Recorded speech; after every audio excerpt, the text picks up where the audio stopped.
தமிழக அரசாங்கம் விநாயகர் சதுர்த்தி விழாவுக்கு இன்றைக்கு தடை விதித்திருக்கின்றார்கள். ஹிந்து முன்னணி இதை வன்மையாக கண்டிக்கின்றது. ஹிந்து முன்னணி கடந்த 36 ஆண்டுகளாக ஹிந்து முன்னணியுடைய நிறுவன அமைப்பாளர் கோபால்ஜி அவர்களால் துவங்கப்பட்டு ஒவ்வொரு ஆண்டுகளும் சிறப்பாக இந்த விநாயகர் சதுர்த்தியினுடைய விழா நடந்து கொண்டிருக்கின்றது. அனைத்து சமுதாய தலைவர்களையும் அரசியல் தலைவர்களையும் மேடைகளை அழைத்து அவர்களெல்லாம் ஒன்றிணைத்து மடாதிபதிகள், ஆன்மீகவாதிகள் எந்த பாகுபாடு இல்லாமல் அனைவரையும் ஒற்றுமை உருவாக்க வேண்டும் என்று இந்த விழா தொடர்ந்து நடந்து கொண்டிருக்கின்றது.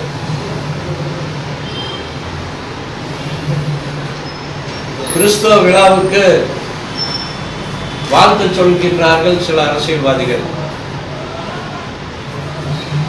குறிப்பாக தூத்துக்குடியிலே பனிமாதா அந்த திருவிழாவுக்கு அந்த மாவட்டத்தில் இருக்கக்கூடிய ஆட்சியாளர், அங்கே இருக்கக்கூடிய எஸ்பி, அங்கே இருக்கக்கூடிய பாதிரியார் மேடையிலே ஒன்றாக கலந்து கொண்டு அங்கே இருக்கக்கூடிய அந்த நிகழ்ச்சிக்கு வழிகாட்டுகின்றார்கள். பக்ரீத் பண்டிகை இந்த அரசாங்கம் எந்த விதமான தடையும் சொல்லவில்லை. போன 5ஆம் தேதி சென்னை தலைமை செயலகத்திலே அந்த தலைமை செயலாளர் தலைமையிலே ஒரு ஆலோசனை கூட்டம் நடந்தது. அதிலே தமிழகத்தினுடைய டிஜிபி, ஹெச்ஆர்என்ஸ் கமிஷனர் இப்படி பல்வேறு அதிகாரிகளுடைய தலைமையிலே அங்கே இந்து மணியம் அந்த ஆலோசனை கூட்டத்திலே கலந்தது. அந்த கூட்டத்திலே நாம் சில ஆலோசனைகளை, அதாவது எப்படி நடந்து கொள்வோம் என்று அவரிடத்திலே நாங்கள் இந்து மணி சார்பில் கூறினோம்.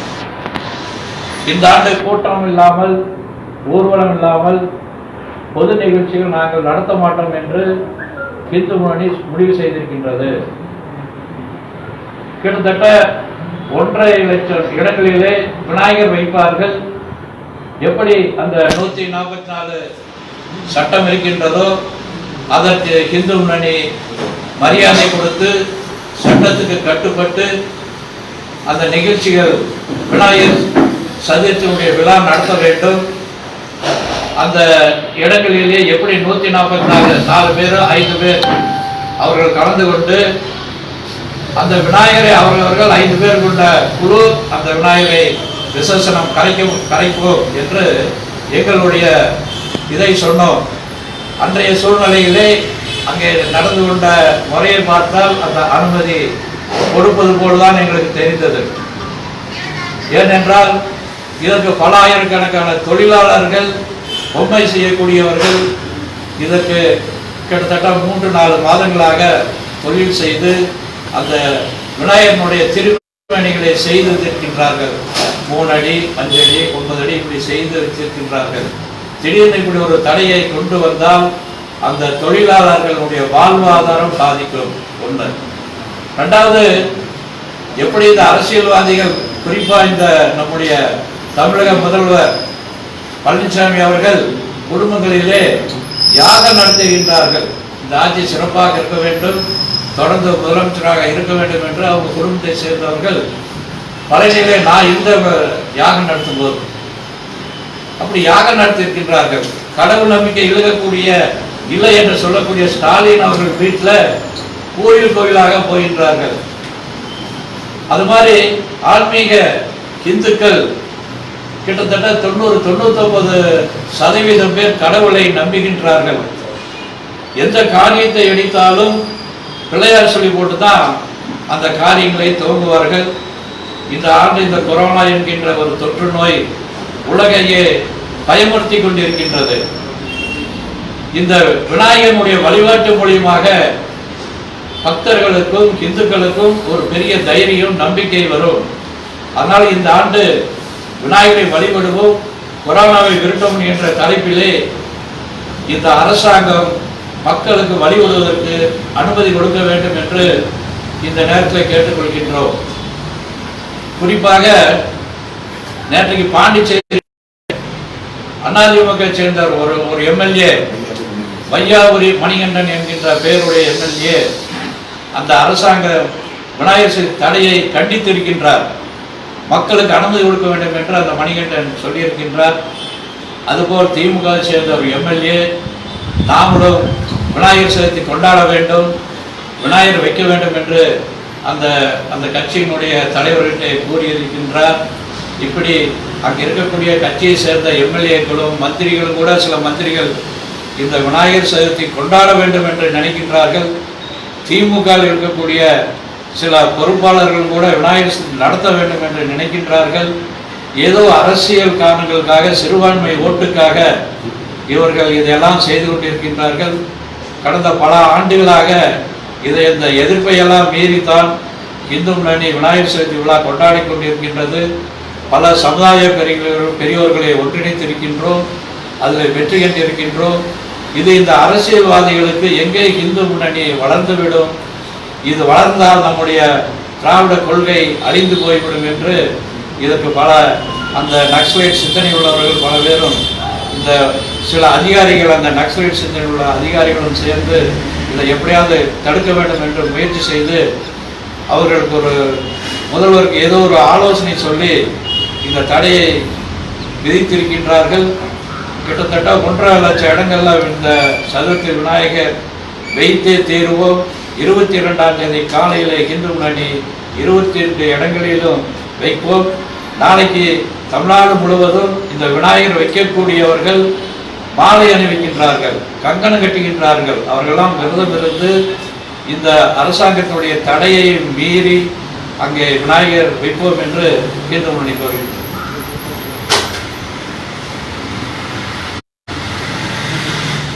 இப்போ இங்கே வந்துட்டு ஆக்சுவலாக பார்த்தீங்கன்னா பக்ரீத் இதை வந்துட்டு ஆக்சுவலாக வந்துட்டு மாவட்ட நிர்வாகமாகட்டும், மாநில அரசாங்கம் ஒரு குறிப்பிட்ட சில கட்டுப்பாடுகளோடு வந்துட்டு சமூக இடைவெளியை வச்சு நீங்கள் வந்துட்டு தொழுதுக்கலாம் அப்படின்னு சொன்னாங்க. ஆனால் இப்போ நீங்கள் வந்துட்டு ஆக்சுவலாக அரசாங்கத்தோட இதை வந்துட்டு ஆக்சுவலாக அவங்க என்ன சொல்கிறாங்கன்னா அதிக மக்கள் கூடுவாங்க, அதனால தானே வேண்டாம்னு சொல்கிறாங்க. அப்படி இருக்கிறப்ப இது ஏன் நீங்கள் அப்படி பார்க்குறீங்க? நான் உங்களுக்கு சொன்னேன், ஒரு ஆலோசனை கூட்டத்தில் தெளிவாக ஊர்வலம் இல்லை, பொது நிகழ்ச்சி இல்லை, ஒரு விநாயகர் 144 தடையுத்தரவு இருக்கின்றது, அதில் 5 பேர் கலந்து கொள்ளலாம். நாங்கள் அதுதான் சொல்கிறோம். நீங்கள் என்ன சட்டம் போட்டிருக்கீங்களோ, எப்படி பக்ரீத்துக்கு சொல்லியிருக்கீங்களோ, பனி மாதா திருவிழாவுக்கு சொல்லியிருக்கீங்களோ, அதை தான் நாங்களே கடைப்பிடிக்கிறோம். அந்த இடத்துல வைப்பாங்க, 5 பேர் கொண்டவங்க வழிபடுவாங்க, அப்படி 5 பேர் வழிபடுவாங்க. அவர்கள் 5 பேர் ஒரு வேனில் எடுத்து கொண்டு போய் தனியாக கரைச்சிடுவாங்க, ஒன்றா போக மாட்டாங்க. அப்படி நாங்கள் ஏற்கனவே வாக்குறுதி சொல்லியிருக்கோம், அறிக்கையாக கொடுத்துருக்கோம். ஏற்கனவே ஒரு ப்ரெஸ் மீட்டிங்கில் இந்த செய்தி சொல்லியிருக்கிறோம். ஆனால் மக்கள் வர்றது தடுக்க முடியாது இல்லைங்களா? இப்போ நீங்கள் ஒரு சிலைன்னு வைக்கிறப்போ வழக்கமாக அந்த இடத்துல ஒரு சிலை நிறுவனப்போ எல்லா மக்களும் வழிபாடுறதோ எப்படி இவர்கள் அந்த கோயிலில் இப்போ 10,000 ரூபாய்க்கு கம்மியாக இருக்க கோயிலில் வழிபடலான்னு சொல்லியிருக்காங்க. எப்படி டாஸ்மார்க்கில் திறந்து விட்டுருக்குறாங்களோ, எப்படி அதுக்கு பாதுகாப்பு கொடுக்குறாங்களோ அது மாதிரி கொடுக்கலாம்.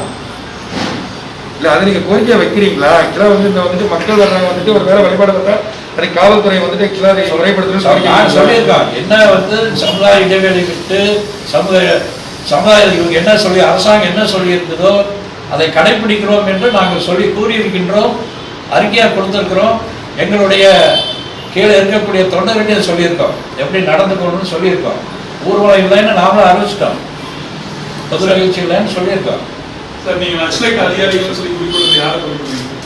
நிறைய அதிகாரிகள் அந்த சிந்தனையில இருக்காங்க. சொல்ல முடியல, நிறைய இருக்காங்க. தமிழகத்தில் இருக்கக்கூடிய பெரும்பான்மைன்னு சொல்லல, சில அதிகாரிகள் இருக்கிறாங்க. சில அதிகாரிகள் எல்லா துறையில இருக்காங்க, ரெவன்யூ இருக்காங்க, போலீஸ் இருக்காங்க, போலீஸ் துறையில் நிறைய இருக்காங்க. தேனியில ஒரு அம்மா லேடி கான்ஸ்டபிள் மக்கள் அதிகாரிங்கிற அந்த அமைப்பில் இருந்து நிறைய நிகழ்ச்சிகள் அந்த அம்மாவை மறுபடியும் சஸ்பெண்ட் பண்ணியிருக்காங்க, அந்த வேலையிலிருந்து நீக்கியிருக்காங்க. அது மாதிரி நிறைய இடத்துல இருக்காங்க. முதல்வருக்கு ஆலோசனை சொல்லக்கூடியது ஐஏஎஸ் அதிகாரிகள் தான் ஆலோசனை கொடுத்துருக்காங்க. அந்த ஐஏஎஸ்க்கு சிலவர் ஐடியா சொல்றாங்களா? இந்த முன்னணி வளர்ந்தால் திராவிட இயக்கம் அணிந்திருந்தாங்க. ஆமா, நீங்க முதல்வர் எடுத்து இதை பேசிருக்கீங்களா? எப்படிங்க? இதையே முதல்வர் கிட்ட நீங்க எடுத்து பேசிருக்கீங்க? முதல்வரை சந்திக்கும் போது நாங்க சொல்லியிருக்கோம். கடந்த ஆண்டு திருப்பூர்ல வந்து விநாயகர் சதுர்த்தி ஊர்வலம் நடக்கும்போது நிறைய பிரச்சனைகள் இந்து முன்னணி தோழர்களால் ஏற்பட்டு எந்த பிரச்சனையும் திருப்பூர்ல செல்போன்ல வந்து செல்போன் கடையில வந்து பணம் கேட்டு ஒருத்தர் அடித்ததாகவும் இன்னொரு இடத்துல வந்து சிசிடிவி ஃபுட்டேஜ்ல ஒரு வீடியோக்கள் வந்து பெரும்பான்மையா இல்ல. இது வரைக்கும் இந்து முன்னணி விநாயகர் சதுர்த்தி ஊர்வலத்துல திருப்பூர்ல எந்த சம்பவம் நடக்கவில்லை. இது மாதிரி சில அமைப்புகள் சில இருக்கிறாங்க. விநாயகர் சதுர்த்திக்குன்னு ஒரு அமைப்பு, சில அமைப்பு இருப்பாங்க. அவங்க ஏதாவது பண்ணியிருக்கலாம். விநாயகர் சதுர்த்தியில் எந்த விதமான இது வரைக்கும் எங்கே ரெக்கார்ட்ல பதிவாகுது தகராறு ஆயிருந்தது அப்படின்னு. அப்படிதான் இந்த முன்னணியில் இருக்கக்கூடிய உறுப்பினர்கள் தவறு செய்ய தவறு விநாயகர் சதுர்த்தி இது வரைக்கும் செய்யவில்லை. அப்படி தவறு செய்தால் நிச்சயமாக இந்து முன்னணி நடவடிக்கை எடுக்கும். ஸ்டாலின் வந்து விநாயகருக்கு வழிபாடு செய்யணும்னு சொல்லி ஸ்டாலின் சொல்லல, எம்எல்ஏ சொல்லியிருக்காரு. ஸ்டாலின் நீங்க கொடுத்துருந்தீங்க அந்த பேட்டி. ஆமா, ஸ்டாலினுக்கு அழைப்புதல் அனுப்பப்படும். அவர் வந்து வழிபட வேண்டும், வாழ்த்து சொல்ல வேண்டும். பக்ரீத்துக்கு எப்படி வாழ்த்து சொன்னாரோ அப்படி வாழ்த்து சொல்ல வேண்டும் என்று நேற்று பேட்டியில் சொல்லியிருக்காரு. திராவிட இயக்க தலைவர் அனைவருக்கும் நீங்க இன்விடேஷன் அனுப்புறீங்களா? திராவிட இயக்கம் எல்லாருக்குமே கொடுக்குறோம். எப்படி பக்ரீத்துக்கு எல்லாம் திராவிட இயக்கம் வந்து எப்படி பக்ரீத்துக்கு சொல்றாங்களோ அது மாதிரி விநாயகருக்கு சொல்லுங்கன்னு சொல்றோம். தேசிய மொழி அவமதிச்சு எஸ்பி சேகர் மேல வழக்கு பதிவு பண்ணியிருக்காங்க. அந்த இது நமக்கு தெரியாது என்ன சொல்றாங்க. அதிமுகவிற்கும் பாஜகவுக்கும் ஒரு முரண்பட்ட கருத்துக்கள். இந்து முன்னணி ஒரு அரசியல் கட்சி இல்லை. நாங்க எல்லாரும் வந்து திமுக இருக்கவங்க சரி, கம்யூனிஸ்ட்ல இருக்கவங்க கூட இந்துவா இருக்கணும்னு சொல்றோம். ஆனால் இந்த பாஜக அரசியல் விவகாரத்தை நாங்கள் அதை வருகிறோம். தமிழகம் முழுவதும் இந்த முன்னணி சார்பாக எவ்வளவு சிலைகள் வைக்கிறோம்? 1.5 லட்சம் இடங்கள் வைக்கிறோம். 1.5 லட்சம், 1,50,000. சார், தமிழ்நாடு அரசு குறிப்பிட்ட அந்த அறிவிப்புல பாத்தீங்கன்னா கொரோனா பரவலை தடுப்பதற்காகவும் மக்களுடைய வந்து டாஸ்மார்க்ல சொன்னாலும் சரி, கொரோனா தடுக்கணும் டாஸ்மார்க் வச்சு விட்டோம். ஒரிசாவில் பூரி ஜெகநாதர் தேருக்கு கோர்ட் அனுமதி கொடுத்துருக்குது. கட்டுப்பாடோட நடத்தியிருக்காங்க. எங்களுக்கு ஒரு வழி காமிக்கிட்டோம், நாங்களும் கட்டுப்பாடோட நீங்க நீதிமன்றம் சொல்றீங்களா சார்? நீதிமன்றம் சொல்ல வாய்ப்பு இருக்கு? அது நாங்கள் இந்த நிர்வாகக்குழு தான் முடிவு பண்ணணும். இன்னைக்கு நாளைக்கு காலையில் நிர்வாகக்குழு சந்திப்போம். தமிழகம் முழுவதும் 1.5 லட்சம் சிலைகள் கோவை மாவட்டத்தில் எத்தனை சார் வைக்கிறீங்க? ஒரு 3000 இடங்கள்ல கோவை மாவட்டத்தில் இருக்கும். சிலைகள் 3000 இடங்கள்ல எத்தனை? 3000 இடங்கள், 3000 சிலைகள். சிலையினுடைய உயரம் இந்த ஆண்டு குறைக்கப்பட்டிருக்கிறதா சொல்றாங்க. இல்லை, நாங்கள் வழக்கமாக என்ன ஏற்கனவே இந்த தொழிலாளர்கள் அதை செஞ்சுருக்காங்க. 3 அடி 5 அடி 9 அடி வரைக்கும் செஞ்சுருக்காங்க. நாம் அதெல்லாம் அனுமதிக்கணும்னு சொல்லியிருக்கோம்.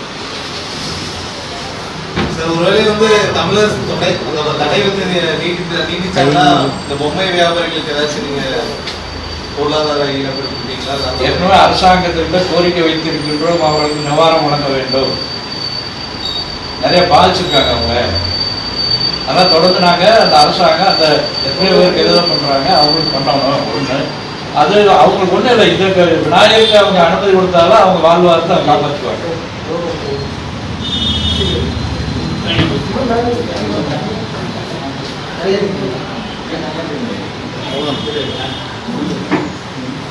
ஓகேவா?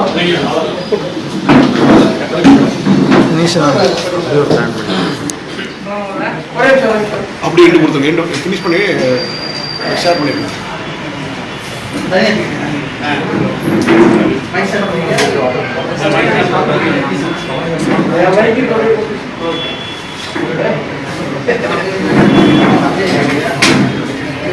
கரெக்டாக